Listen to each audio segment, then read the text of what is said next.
You own shares in SNC Lavalin? I don't own shares in anything. Have you ever owned shares in SNC Lavalin? I've never shown shares in anything. I was covered by conflict of interest rules. As someone who specializes in governance, what do you think about cabinet confidence being used to hide wrongdoing and shield members of the executive from effective investigation by police? If that was the case, then that's not a very good idea. Not a good thing. So we've had the RCMP before parliamentary committees tell us that they have not been able to productively pursue investigations because of the executive's refusal to waive cabinet confidence. So you would characterize that as what? You said not very good? Depends what the confidences in question were and what they would have led to. I think that we know that in these cases they would have led to charges being laid against Justin Trudeau, and that's why. That's your hypothesis. We don't know. I don't know what was redacted, what was withheld, and what was produced. Indeed, we don't know, because the executive has used their power. The Prime Minister has used his power to shield himself from effective investigation by police. It creates a real problem when we don't know what we don't know. We don't know. We don't have anyone who watches the watchers, including our federal police.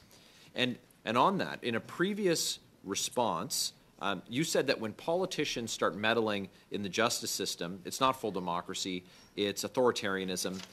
But that's what we saw with SNC Lavalin, isn't that right? Well, where was the interference with the justice system?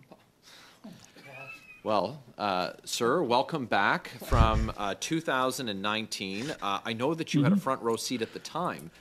We had the Prime Minister who was found to have used his influence to pressure the Attorney General. That's a finding of an independent officer of Parliament. That's not my opinion. We know this to be a fact, and we know that you, sir, on doing the Prime Minister's bidding, doing Justin Trudeau's bidding, in an extended phone call, put tremendous pressure on then Attorney General Jody Wilson-Raybould to do exactly what the Prime Minister wanted, and that was to give a deferred prosecution agreement, or for the uninitiated, effectively a get-out-of-jail free card for a liberal-friendly firm, friends of the Prime Minister.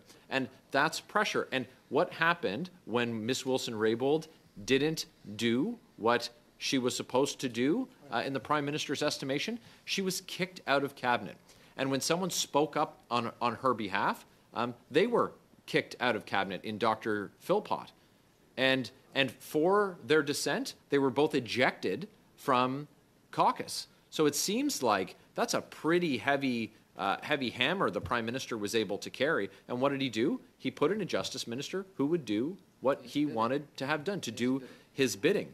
That is, as you described it, authoritarian, because that's exactly the kind of interference in the justice system that happens in tin pot dictatorships.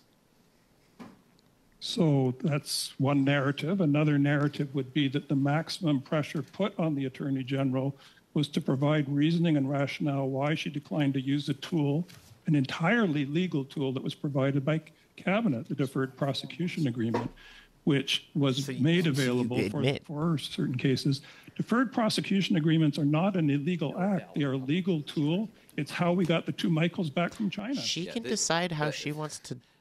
No one has She's said her that own judge. A DPA is illegal. What we're saying is that the Prime Minister inappropriately interfered in the administration of justice in this country. And someone who would be willing to do that can't be trusted to, of course, protect themselves from prosecution by the RCMP for obstruction of justice using powers of the executive. That's blatant interference. Do you have any regrets about how Jody Wilson-Raybould was treated? Not every issue of ethics or behavior rises to the level of a breach of criminal law. That is why Parliament created a Conflict of Interest and Ethics Commission. Regrets, sir. Do you have regrets about how Ms. Wilson-Raybould was treated? I have no regrets about anything that happened. We all made our best decisions at the time with the information we had, everybody involved in the affair.